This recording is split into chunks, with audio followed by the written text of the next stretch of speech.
nerds, what's up? Jasmine, 1/3 of Pretty Brown and Nerdy, back at you guys for another movie review. So if you remember a couple of months back, I did a reaction video for the Venom trailer that premiered sometime back in June, and I was really excited about the movie. Having seen the movie now, are my feelings still the same? No. So in the Venom movie, we have Eddie Brock, a journalist who is trying to expose the Light Foundation and somehow gets wrapped up in all their experimentations and ends up obtaining the Venom symbiote, and the two end up teaming up to destroy and take down the Light Foundation. Is this movie amazing? No. Is this movie terrible? No.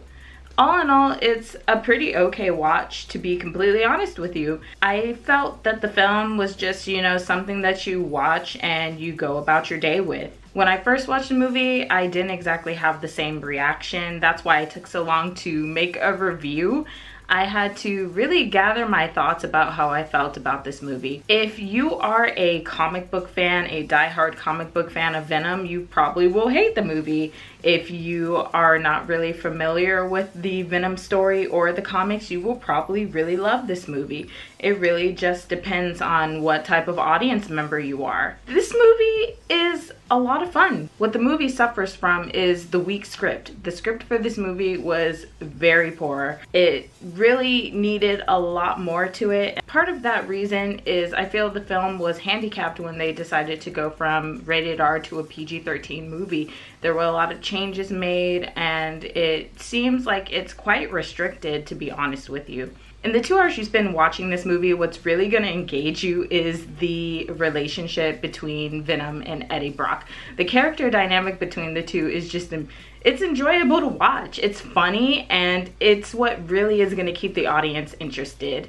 Tom Hardy really is the perfect Eddie Brock. I really don't think there would have been anyone that would have suited this role better than Tom Hardy, so I feel like he's the perfect casting. I still feel that way, and he does a good job of voicing Venom as well. The character Anne, played by Michelle Williams, I feel like Anne and Eddie Brock, really, the actors themselves really had no chemistry together when they were on screen. She was a very uninteresting character to me, and they weren't interesting to watch. I feel like I could have done completely without the love interest and still would have enjoyed the movie just as much. Riz Ahmed plays a great villain. He does well with the material that he has. He did a really good job with the material that he had to work with playing Carlton Drake. He really does get that sinister, menacing villain persona. Like, he does it very well, and he's bae, so, you know, I enjoyed looking at him on screen.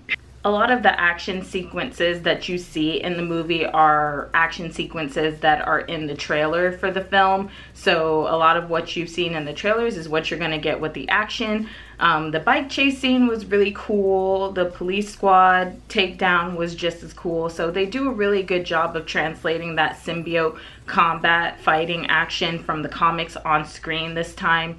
I will say that this movie, when you're going into this movie, you're not gonna watch another Spider-Man 3. This version of Venom is better written and well done than the Topher Grace Venom. So if you're expecting another Spider-Man 3, you're not really gonna get this out of this movie. I spent a lot of the movie wanting a bit more. We needed a lot more Venom and Eddie Brock scenes because those were the most interesting ones for me.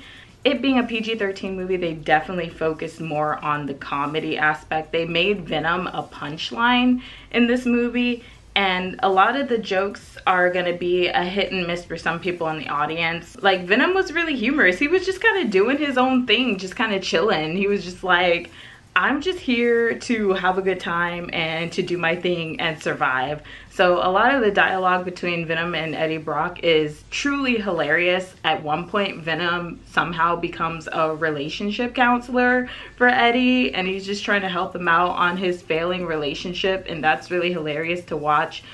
He takes a lot of jabs at Eddie Brock and cracks a lot of jokes toward him, and so that was really funny to watch for me. Of course, you have like some scenes that were just kind of like, I don't know how I feel, but of course this was taking drawback to the comics, so if you're really into that and you're looking forward to a Venom Eddie Brock makeout scene, you got it. Riot as a villain was okay. Throughout most of the movie, he's just trying to find his way toward the Life Foundation and the other symbiotes and enact like some plan of action. His plan is to basically take a spaceship back to the symbiote planet and bring all the other symbiotes back to Earth and cause chaos. And that is basically the premise of what Riot is doing in this movie, and Venom and Eddie stopping him. At one point, what really had me confused was when Venom was saying that Riot was their leader, because the symbiotes essentially don't have a leader. Riot is not exactly the strongest of all the symbiotes. I mean, the symbiotes, while they do contain different varying abilities, they're only as strong as symbiosis is with their host. So that was a little confusing for me. He wasn't really too compelling of a villain. He was kind of just there. The final battle between Venom and Riot was really cool to watch. All in all, it was just a fun ride. Venom is pretty much an anti-hero, but I feel like they tried to go a separate route with this film. They tried to make him funny. They tried to make Venom relatable. They tried to give him like some storyline that you can sympathize with. At one point, he was talking with Eddie and he's like, "You're a loser, Eddie. I'm a loser on my planet. We should be buddies." And that was just kind of like, okay, I guess this is what we're rolling with. So, I mean, if you go into this movie with very low expectations, I am sure that you will enjoy it. There's a lot of fundamental problems, like I said, with the script. The script is pretty weak.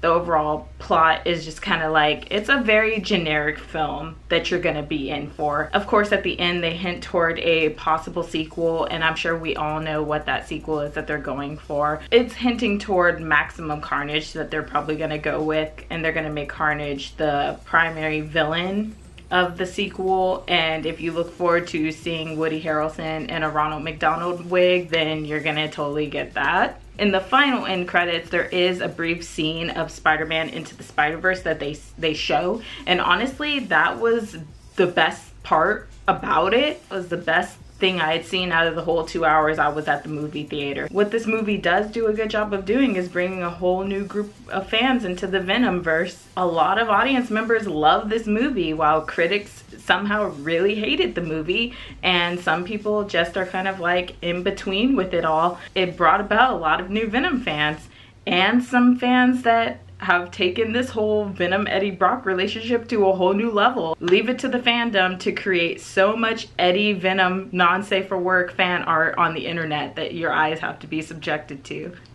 But I want to know what you guys think. Did you love the Venom movie? Did you hate the Venom movie? Leave a comment below. And as always, don't forget to like, share, and subscribe. All our links will be in the description below. And make sure you hit that notification button so you can get notified on all our videos when we go live and so on. And I will see you guys in the next video.